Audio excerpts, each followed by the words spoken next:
કેશોદ તાલુકાના અજાબ ગામ આશરે 10,000 જેટલી વસ્તી ધરાવે છે। આવા મોટા ગામની અંદર 2G, 3G અને 4G જેવી નેટવર્ક સર્વિસ લાંબા સમયથી બંધ હાલતમાં હોય। ઉપલા લેવલે કોઈ પણ અધિકારી જવાબ આપતા નથી અને ટેલિફોનિક વાત પર 2G બંધ થઈ જશે માટે તમે BSNL વાપરવું હોય તો 4G અથવા 5G ફોન લઈ લો તો જ તમે વાપરી શકશો તેવો જવાબ કાયમી આપે છે। નાના માણસો સાદા ફોન વાપરતા હોય છે। મોટા ફોન લેવાની ગરીબ અને મધ્યમ વર્ગની પોઝિશન ન હોય ત્યારે અન્ય કંપનીની સરખામણીએ ભારત સરકારની BSNL સર્વિસ બંધ થાય તો ગામડા સંપર્ક વિહોણા પણ થઈ શકે છે।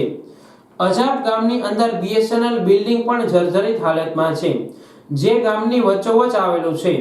અન્ય કંપનીના તોતિંગ ભાવ વધારાને કારણે લોકો BSNL તરફ પાછા વળી ગયા છે ત્યારે ગામડાના નેટવર્કના પ્રશ્નનો કાયમી માટે ઉકેલ લાવવો જોઈએ। આમાં ભારત સરકાર ખાસ ધ્યાન આપે અને મોદી સરકારનું ડિજિટલ ઇન્ડિયાનું સપનું સાકાર કરવા માટે કાયમી માટે એક સારા નેટવર્કની જરૂરિયાત ઊભી થતી હોય છે।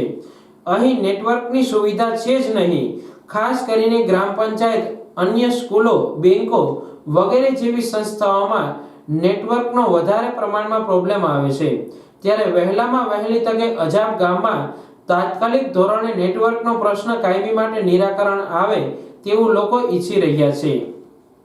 સંદીપ વડરિયા, ગામ અજાબ। અજાબનું આપણે આ BSNL ટાવર આજે 45 દિવસ થયા, 1.5 મહિનો થયા બંધ છે।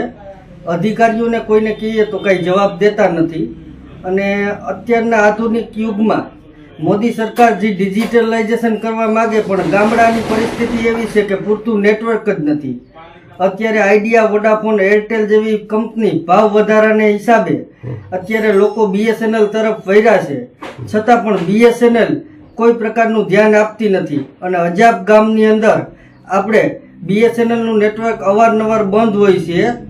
ગ્રાહક સુરક્ષામાં ફરિયાદ કરીએ તો પણ કોઈ જવાબ આપતા નથી। 4G, 2G બે ટાવર બંધ છે અને 2G ટાવર સરકાર હાવ એવું કહે છે કે બંધ કરવા માંગે તો 2G અત્યારે નાના માણસો વાપરતા હોય છે સાદા ફોનમાં, તો 2G મોબાઈલ ના હોય તો 4G કેવી રીતે પોસાય કે પબ્લિકને, કે નાના માણસો, ગરીબ માણસો 4G મોબાઈલ લેવાની કેપેસિટી નથી ધરાવતા છતાં પણ સરકાર એવું દબાણ કરે કે 4G જ વાપરવું તો એવું કોઈ પરવડે નહીં।